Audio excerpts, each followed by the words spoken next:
Salut tout le monde, on se retrouve aujourd'hui pour une nouvelle vidéo sur ma chaîne et aujourd'hui on va parler des objectifs de lecture pour l'année 2020 ainsi que des 20 livres que je souhaite lire cette année. Du coup j'espère que le concept vous plaira. Si vous n'avez pas vu ma vidéo bilan de l'année 2019 ainsi que mes coups de cœur, elle est normalement sortie il y a quelques jours donc je vous invite sincèrement à aller la voir, je vous le mettrai dans le petit juste au-dessus et du coup on commence tout de suite. Et du coup je me suis munie de mon carnet de lecture pour vous parler des objectifs que j'ai en cette année 2020. Si vous avez vu un peu ma vidéo bilan, vous devez savoir qu'il y a certaines choses que je vais répéter ici et qui me tiennent particulièrement à cœur. Vous savez que cette année j'ai lu 61 livres, cette année je me mets encore un objectif de 60 livres, donc j'ai baissé mon objectif par rapport aux dernières années puisque je souhaite lire plus de pavés, plus de livres qui sont un peu plus longs à lire. J'ai testé on va dire, j'ai fait l'expérience de lire un livre pendant un mois et demi avec The Priory of the Orange Tree de Samantha Shannon et même si ça m'a pris du temps, j'ai aimé le fait d'être immergée pendant un mois et demi dans un livre et j'aimerais sortir un peu de cette course aux livres lus. Je sais que je peux lire largement 60 livres sans me mettre trop de pression, donc c'est pour ça que je me suis mis cet objectif. Mais j'aimerais vraiment voilà, me plonger un peu plus dans des livres plus longs. J'ai plein de petits livres dans ma bibliothèque qui pourront me rattraper mon objectif de lecture. Mais voilà, je veux me lire ces livres qui traînent depuis un bail dans ma pile à lire et que je ne lis pas puisqu'ils sont beaucoup trop longs et qui dépassent les 700-800 pages et qui m'intéressent pourtant énormément et je sais que j'en suis capable, je sais que je passerai d'excellents moments et que ce sera même des coups de cœur. Donc j'aimerais vraiment privilégier ces livres là cette année. Comme l'année dernière et j'avais lamentablement échoué en 2019, je vais me relancer le challenge Reading Woman Challenge qui est un challenge organisé par deux créatrices de podcast Reading Woman qui est un podcast sur des lectures féministes en anglais. Donc si ça vous intéresse, je vous mettrai le lien du podcast en barre d'infos ainsi que le challenge. Il s'agit de, j'essaierai peut-être de vous mettre le challenge juste ici, d'une liste en fait de plein de critères pour lire des livres et d'essayer d'en remplir un maximum pendant l'année, ce qui va en fait me permettre de sortir certains livres de ma bibliothèque et je vais essayer vraiment de m'y tenir cette année et de sortir aussi déjà des livres écrits par des femmes mais aussi des livres qui sont écrits pas forcément par des occidentales, des livres qui traitent de sujets différents de ceux que je lis habituellement et du coup j'aimerais bien notamment y participer de manière concrète et de m'y tenir toute l'année parce que c'est vraiment un challenge qui me tient à cœur et qui me permettrait vraiment de faire de super découvertes. Parmi les objectifs qui reviennent chaque année, et cette fois-ci j'aimerais faire baisser ma pile à lire qui est actuellement à 160 livres. J'aimerais vraiment la faire baisser, c'est-à-dire déjà si je veux la faire baisser, c'est-à-dire lire un peu plus, mais aussi baisser le nombre d'achats que je fais habituellement. J'essaye de m'y tenir et honnêtement je sais que j'en suis capable parce qu'il y a des mois où je n'achète absolument aucun livre mais du coup après je m'emballe en achetant plein en occasion que je ne lis pas forcément, donc il faut que j'évite ce genre de craquage donc je sais que je peux tenir donc je vais essayer de le faire. Et j'ai aussi l'année dernière reçu une trentaine de services presse qui sur 60 livres lus, vous vous doutez bien que du coup ça réduit quand même de moitié le nombre de livres qui se sont enlevés de ma pile à lire et que j'ai lu. C'était beaucoup trop et en plus j'ai pas forcément eu d'excellentes lectures tout le temps avec ces services presse, donc j'ai décidé avec les différentes maisons d'édition de limiter le nombre de services presse qui m'étaient envoyés et de choisir vraiment ceux qui m'intéressaient, déjà dans un but de faire baisser ma pile à lire mais aussi dans un but écologique d'arrêter de m'envoyer des livres qui ne m'intéressent pas. Voilà, donc j'ai limité ce genre de choses et normalement j'essaierai du coup d'augmenter le livre lu et qui vont sortir de ma pile à lire ainsi que de limiter le nombre d'achats, donc on croise les doigts pour que ça fonctionne. Et enfin, puisque cette année je n'ai pas beaucoup d'objectifs de lecture parce que je vais être un peu plus chill et vraiment me concentrer sur ces livres qui sont là depuis un moment dans ma palle, j'aimerais lire 3 genres en particulier, les mettre en avant. Vous l'avez sûrement vu dans ma vidéo bilan, je vous ai montré un peu les styles de livres que j'avais lus. Il y a 3 genres qui ont été pour moi un peu délaissés, notamment le genre historique. C'est pour ça que je vais vous parler bientôt dans une prochaine vidéo du Time Machine Challenge 2020, donc vu qu'il a été beaucoup apprécié en 2019, je vais le recommencer en 2020 et la vidéo arrive très bientôt, je vous le promets. Donc je vais mettre en avant ces livres historiques, j'en ai tellement dans ma pile à lire, il faut absolument que je les lise. En plus c'est vraiment des livres qui me tentent, qui me font envie, avec lesquels je passe un excellent moment, mais je ne les privilégie pas au profit de la SFFF souvent, alors que c'est pourtant un de mes genres préférés avec la science-fiction, fantasy fantastique. Donc voilà, je vais essayer vraiment de mettre en avant la lecture de romans historiques, tout comme la lecture de livres de non-fiction. J'ai découvert la non-fiction en 2019, j'ai totalement adoré. C'est vraiment des livres qui m'ont ouvert sur plein de choses et je veux vraiment continuer puisque j'en ai acheté quelques-uns qui me font très envie. J'aimerais les lire avant d'en acheter d'autres, mais voilà, c'est des livres c'est un genre littéraire que j'ai beaucoup apprécié lire cette année et j'ai absolument envie de le continuer en 2020. Et le troisième genre c'est la science-fiction, c'est-à-dire que c'est un genre que je lis peu mais dont j'ai beaucoup de livres de science-fiction dans ma palle et souvent que je mets de côté au profit de la fantasy. Voilà, parce que la fantasy et le fantastique ça reste quand même des lectures que j'apprécie énormément, que je lis beaucoup et j'aimerais beaucoup mettre en avant ces livres de science-fiction qui dorment dans ma pile à lire et qui me font très envie. Vous le verrez sûrement après avec les 20 livres que j'ai envie de lire en 2020. Mais voilà, ce sont les trois genres, l'historique, la non-fiction ainsi que la science-fiction qui me font énormément envie et que j'ai envie de mettre en avant durant l'année 2020 pour surtout faire baisser aussi ma pile à lire, mais découvrir de nouveaux auteurs et de nouveaux genres et m'introduire dans de nouveaux genres littéraires surtout. Du coup j'ai fait un peu le tour des objectifs de cette année, comme je vous ai dit je vous en mets pas beaucoup, j'ai pas parlé de la VO, j'ai pas parlé des livres pavés, bref ça sera au fur et à mesure de l'année, je verrai bien. Et du coup j'ai envie surtout de vous présenter les 20 livres que je souhaiterais lire impérativement durant l'année 2020, ainsi que de vous faire du coup un bilan à la fin de l'année de ces livres, si je les ai lus ou pas finalement, mais c'est vraiment des livres que je mets en priorité puisqu'ils me font extrêmement envie, des livres que j'ai vraiment envie de lire et qui dorment dans ma pile à lire au profit par exemple de Service Presse. Il y en a 20 et je suis totalement capable de lire ces 20 livres cette année, en plus d'autres livres et d'autres Service Presse que je vais recevoir, donc je m'en sens capable et on va se lancer tout de suite. On va commencer avec un auteur que je veux absolument découvrir puisque je n'ai jamais lu de roman de cet auteur, qu'il est extrêmement connu dans son genre et que j'ai plein de livres de cet auteur dans ma palle sans en jamais avoir lu en fait, et c'est quand même assez problématique, on va pas se mentir. Je pense que vous avez peut-être reconnu qui c'était, il s'agit de Stephen King. Le livre d'horreur n'est pas un style qui habituellement m'intéresse, sauf que ses romans à lui m'intéressent beaucoup par le fait qu'il est extrêmement connu, j'ai envie de savoir ce qu'il vaut, et j'ai quand même beaucoup de livres dans ma palle de la part de cet auteur, j'aimerais au moins en lire un, voire deux cette année, on va pour l'instant partir sur un, et le premier que je vais lire c'est Carrie de Stephen King, donc aux éditions Le Livre de Poche, puisque c'est un livre extrêmement connu, puisque c'est un de ces livres qui fait le moins peur en soi, que les thèmes m'intéressent beaucoup, le harcèlement, tout ça. Et voilà, c'est un livre aussi court, donc si je n'accroche pas avec Stephen King, au moins je n'aurais pas passé un livre, ces plus gros pavés de 800 pages, à le lire pour me dire est-ce que j'aime ou est-ce que j'aime pas. Je vais tenter avec un de ces livres courts et les plus connus, qui a quand même plutôt des bonnes critiques, et voir si j'accroche du coup avec cet auteur. Et du coup, si j'arrive à accrocher avec cet auteur, j'aimerais beaucoup me lancer dans 22-11-63, toujours au livre de poche. Ici c'est un livre totalement différent de voyage dans le temps et d'historique, je sais que c'est pas de l'horreur et c'est pour ça qu'il m'intéresse beaucoup, mais je veux tester le style d'écriture avant avec Carrie, mais adorant les histoires de voyage dans le temps ainsi que les romans historiques, je ne peux qu'apprécier ce roman, en tout cas je l'espère. En plus il a d'excellentes critiques et la mini-série sur cette histoire me tente beaucoup aussi, donc j'espère pouvoir le lire. Et éventuellement, si j'arrive à lire ces deux romans, j'aimerais beaucoup me lancer cette année dans la duologie de ça que j'ai dans un magnifique coffret, toujours de livres de poche qui publie tous les romans de Stephen King. Voilà, donc je vais pas les sortir, mais il y a 2 tomes qui sont aussi des briques. Mais voilà, je veux voir si j'accroche à l'horreur, je veux voir si j'accroche au style, et je préfère lire ces 2 livres-là en particulier avant de me lancer dans ça, mais en tout cas voilà, peut-être pour la fin d'année, si j'arrive à me lire cela, pourquoi pas me lancer dans cette nouvelle duologie. On continue du côté des livres en VF, cette fois-ci ce sont les livres que je souhaiterais, en fait c'est surtout les sagas que je souhaiterais continuer, voire terminer pour certaines. Un de mes objectifs cette année c'est absolument d'avancer dans la saga de l'Assassin Royal, ici c'est le tome 2, L'Assassin du Roi de Robin Hobb aux éditions J'ai lu le tome 1 il y a un moment déjà, et pourtant j'avais beaucoup apprécié, mais je sais que c'est pas forcément le meilleur de la saga et j'ai vraiment envie de continuer, de me lancer dans de la fantasy et continuer ces longues séries plutôt que de me lire que des one-shots. Et c'est vrai que les nouvelles éditions sont sublimes aussi, on va pas se mentir. Et voilà, c'est un livre qui me tente énormément, j'ai envie de continuer cette saga et de lire éventuellement plusieurs tomes cette année, donc c'est mon objectif pour l'année 2020. Côté suite de saga, j'aimerais beaucoup aussi continuer Gardien des Cités Perdues, le tome 3, Le Grand Brasier de Shannon Messenger aux éditions Lumen. C'est une saga qui compte aujourd'hui 7 tomes, je n'ai lu que les 2 premiers tomes. Je ne suis pas dans une sorte de course pour lire absolument les derniers tomes sortis, mais j'avoue que j'aimerais quand même bien avancer. C'est des livres qui me plaisent beaucoup, qui se lisent bien, il y a beaucoup d'action, et c'est vrai que ne lisant pas beaucoup de jeunesse, ça me rappelle un peu les sagas jeunesse que j'aime bien. Donc voilà, j'aimerais beaucoup continuer, c'est une saga que j'aime beaucoup, et du coup avancer le plus possible, pourquoi pas cette année. Ensuite une saga dont j'ai très peu parlé finalement sur ma chaîne, un tome 2 que j'ai reçu à Noël dernier, donc pas en Noël 2019 et en 2018, et finalement c'est une duologie, donc je me relirai peut-être le premier tome que j'ai lu il y a déjà de ça plus de 3 ans je crois. Il s'agit du tome 2 de Fille et Cauchemar, donc l'ordre de la Dague Noire de Kendar Blake aux éditions Hachette collection Black Moon. C'est une saga qui est assez vieille finalement, mais dont j'avais beaucoup apprécié l'histoire. Ici on va suivre un fantôme assez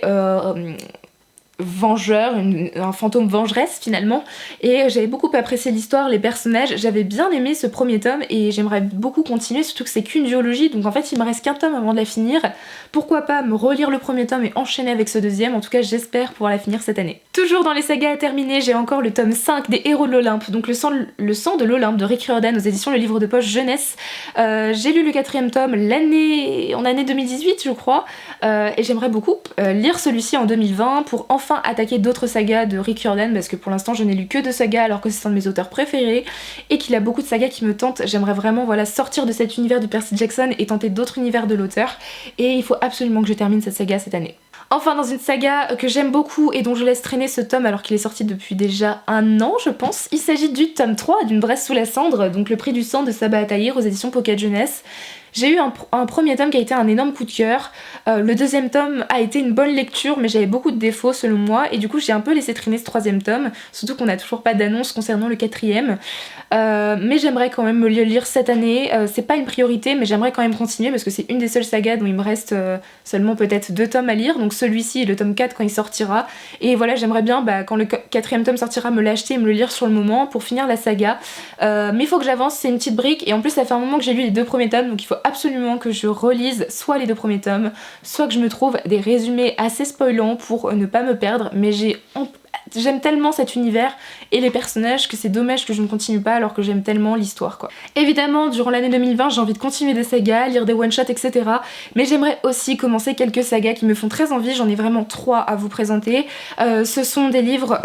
qui sont des premiers tomes, mais je sens que je vais les adorer et en même temps j'en ai tellement entendu parler. Le premier je vous l'ai déjà présenté et il est extrêmement connu et je me dis que cette année ça serait vraiment bien que je m'y plonge. Il s'agit du Nom du vent de Patrick Rothfuss qui est le premier tome de Chronique du tueur de roi aux éditions Brajlon. C'est une histoire qui est extrêmement connue. En fait, j'ai même pas envie de relire le résumé parce que j'ai envie de m'y plonger un peu les yeux fermés. C'est un classique de la littérature fantasy de ces 10-20 dernières années, et qui est un livre qui est toujours adoré, qui a énormément de coups de cœur, et j'ai vraiment envie de m'y plonger, de me faire enfin ce propre avis sur cette histoire qui me paraît absolument dingue. Et en plus je crois qu'il y a 2 autres tomes qui sont sortis, quelque chose comme ça,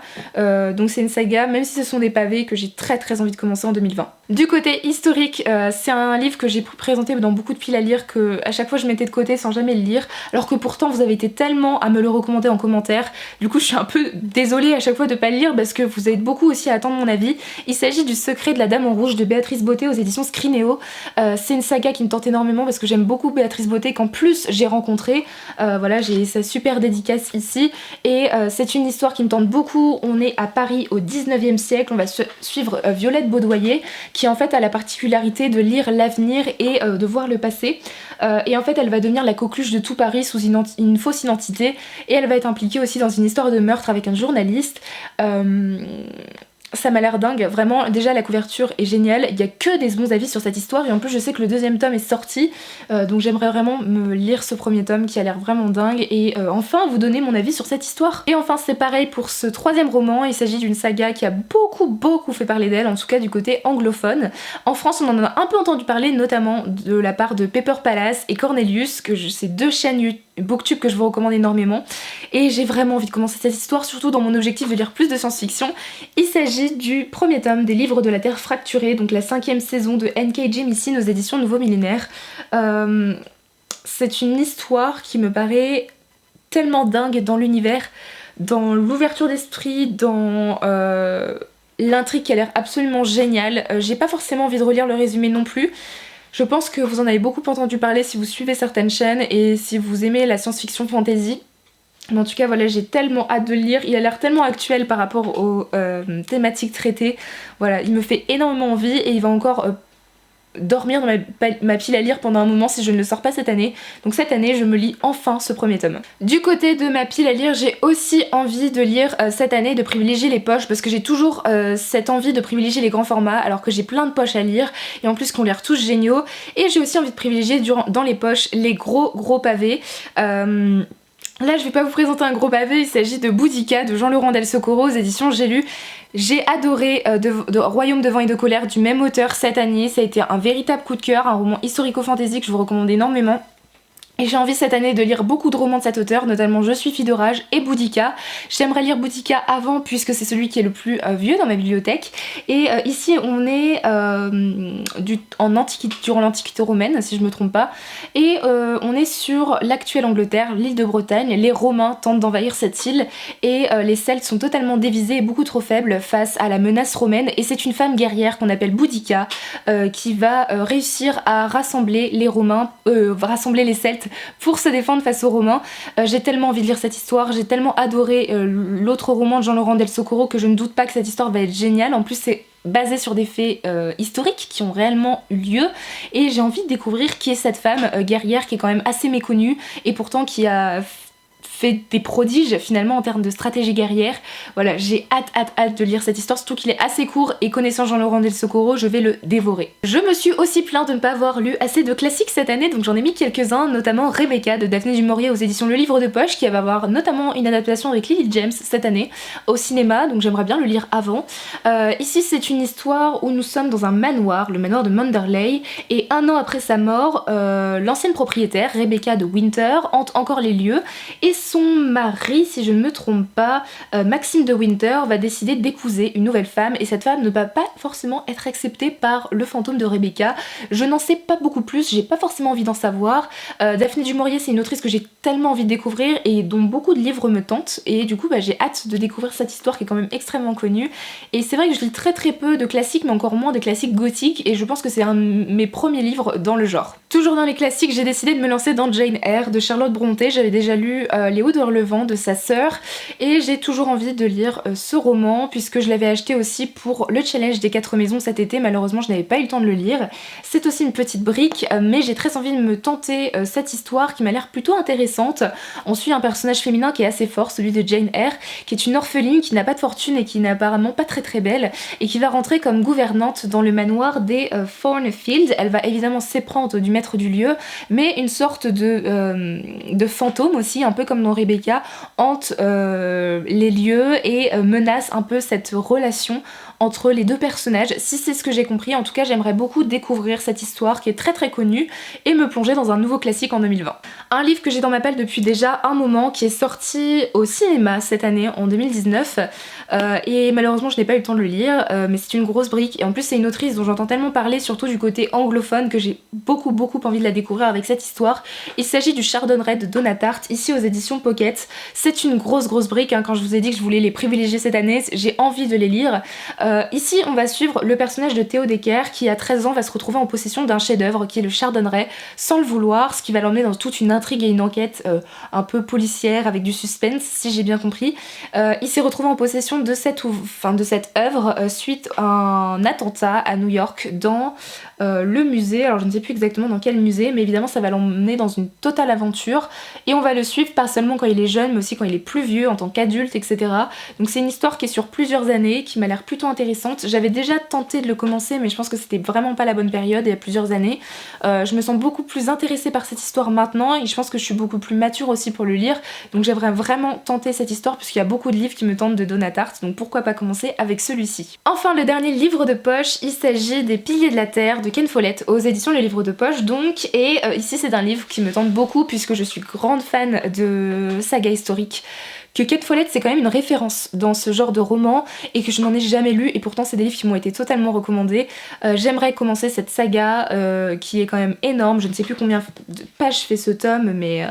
voilà, on compte plus de 1000 pages, voilà, plus de 1000 pages. On est ici sur une fresque historique de l'Angleterre du XIIIe siècle qui m'a l'air absolument dingue. On va suivre beaucoup de personnages, si je me trompe pas. J'ai pas forcément envie d'en savoir plus et en même temps, je pense qu'il n'y a pas forcément besoin d'en savoir plus pour ce genre d'histoire. Faut se plonger tête baissée dedans et s'y plonger vraiment, s'y immerger et s'imprégner des personnages, des lieux et de l'ambiance. J'ai tellement hâte de m'y plonger et vraiment, j'espère l'apprécier et voir que ce soit un coup de cœur et pouvoir pouvoir lire la suite peut-être cette année. Enfin pour les 6 derniers romans de ces 20 livres que je souhaite lire en 2020, et c'est bientôt terminé, ce sont des livres en VO, donc là il y a plusieurs genres, mais du coup vu que j'ai lu très peu de livres en VO cette année, j'aimerais vraiment privilégier la VO, et notamment avec plusieurs suites de saga aussi, avec le troisième et dernier tome de A Court of Rings and Runes, donc qui est de la saga A Court of Thorns and Roses de Sarah J. Maas aux éditions Bloomsbury. Les 2 premiers tomes n'ont pas été des coups de cœur, mais ça a été plutôt de très bonnes lectures que j'ai beaucoup appréciées, sauf qu'en fait ce qui me fait peur c'est surtout la taille de ce 3e tome qui est absolument immense, et quand je vois le temps que je prends à lire des gros pavés comme ça, bon, vous vous doutez bien que je ne le privilégie pas forcément, mais j'ai quand même envie de terminer cette saga, de un peu m'en débarrasser, on va le dire entre gros guillemets, puisque je vais lire ce 3e tome avec plaisir, mais vu que ça fait un moment qu'il traîne dans ma bibliothèque, j'ai vraiment envie de la terminer, puisque je ne la continuerai pas, je ne suis pas assez motivée pour continuer la saga, mais j'ai quand même envie de connaître le fin mot de l'histoire, de retrouver les personnages que j'ai beaucoup appréciés, ainsi que l'univers, et de lire enfin cette grosse bricasse de 700 pages. Dans les suites de saga que je voulais vous présenter assez rapidement, il y a la suite de La Faucheuse, donc Scythe. Ici c'est le 2e tome, Thunderhead de Neil Shusterman aux éditions Walker Books. J'avais adoré le 1er tome que j'avais notamment lu pour le PLIB en 2018, donc ça commence à dater, et j'aimerais vraiment sincèrement lire ce 2e tome, puisque le 3e tome est sorti je crois en fin d'année 2019, donc j'aimerais notamment peut-être finir cette saga, tout comme pour la saga Gathering of Shadows qui est Dark Shade of Magic, le 1er tome. Ici c'est le 2e tome de Will Schwab aux éditions Titan Books. Ils sont tous sortis en plus en VF, donc j'ai zéro excuse pour ne pas les lire, et c'est une saga dont le 1er tome avait été un énorme coup de cœur. J'ai trop envie de lire cette suite, de découvrir les personnages, l'univers, de continuer en fait et de les retrouver, et de pourquoi pas me lancer dans d'autres sagas de l'autrice. Notamment il faudrait que je continue aussi City of Ghosts, dont le 2e tome est sorti, qui est Tunnel of Bones si je me trompe pas. Voilà, donc j'aimerais déjà quand même continuer cette saga en 2019 et pourquoi pas la terminer. Et enfin on passe du coup aux 3 derniers romans en VO que je vais présenter très rapidement. Il y a Mythos de Stephen Fry aux éditions Penguin. Ici c'est la réécriture des mythes grecs, de la mythologie grecque. Par Stephen Fry. À ce qui paraît c'est une vulgarisation des mythologies qui est absolument prenante, qui est très intéressante. Étant fan de mythologie et notamment de mythologie grecque, vous vous en doutiez, j'ai très envie de me plonger dans cette histoire, surtout que j'avais commencé à le lire quand j'étais en Nouvelle-Zélande et j'avais adoré la plume de Stephen Fry, donc c'est vraiment juste trouver le temps de le lire et de m'y plonger pour vraiment consolider toutes mes connaissances sur la mythologie grecque. Toujours dans la non-fiction, j'aimerais beaucoup me découvrir ce roman, ce livre de non-fiction qui est quand même assez court. Il s'agit de Why I'm No Longer Talking to White People About Race de Rennie Edeloge aux éditions Bloomsbury. Ici c'est un livre, un essai sur le racisme et la vision en fait des personnes blanches sur le racisme et des personnes noires qui ont une vision sur ces personnes blanches, qui jugent en fait et qui apportent leur vision sur un combat qui n'est pas le leur. J'ai envie de le lire, honnêtement, j'ai envie de... C'est un sujet que je connais et pourtant dont j'ai lu tellement peu de choses, et j'ai vraiment envie de, pareil, consolider mes connaissances sur le sujet, ouvrir mon esprit encore plus et éviter d'avoir des arguments peu potables sur le sujet. Voilà, j'ai envie vraiment de pouvoir aider au maximum dans ce genre de combat, et c'est vraiment des causes qui m'intéressent beaucoup, et j'ai envie de lire ce livre pour m'y imprégner et en apprendre beaucoup plus, dans un sujet dans lequel je suis quand même complètement novice. Enfin le dernier roman, il s'agit de Americana de Chimamanda Ngozi Adichie aux éditions Fourth Estate. J'ai déjà lu 2 essais de cette autrice qui est vraiment une de mes autrices féministes préférées, voire un modèle. J'ai très envie de lire ces romans de fiction. Ici on va suivre Ifemelu et Obinze qui sont un homme et une femme qui sont au Nigeria, qui vont devoir être déportés du Nigeria. Ifemelu vers l'Amérique et Obinze vers Londres, et pendant 15 ans ils vont chacun faire face à beaucoup de choses, notamment du racisme, du sexisme, d'autres choses, et 15 ans après ils vont se retrouver au Nigeria qui va être réuni après toute une crise politique si je ne me trompe pas, et ils vont se réunir et se retrouver après 15 ans et devoir faire face à une grosse décision qui vont changer leur vie. C'est une histoire qui me tente aussi beaucoup, je ne me suis toujours pas lancée puisque il ne paraît pas très gros comme ça, mais c'est quand même un pavé, et en plus c'est écrit juste extrêmement petit, je sais pas si vous pouvez voir, mais bon voilà, il faut s'y lancer, c'est de la VO anglaise, mais j'ai aucun doute sur le fait que je vais apprécier cette histoire et que ça va être terriblement important en fait de m'ouvrir à d'autres histoires que les histoires habituelles occidentales, et voilà, j'ai hâte de lire cette histoire et de redécouvrir cette autrice. Voilà tout le monde, c'est enfin terminé, j'espère que la vidéo n'a pas été trop longue et que ça vous a quand même plu et intéressé. Du coup moi n'hésitez pas en fait à me dire en commentaire déjà si vous avez des objectifs de lecture cette année et des livres que vous voulez absolument lire, et si parmi les livres que je vous ai présentés il y en a certains qui vous tentent. Et du coup moi je vous souhaite de très bonnes lectures et je vous dis à très bientôt dans une prochaine vidéo. Bye!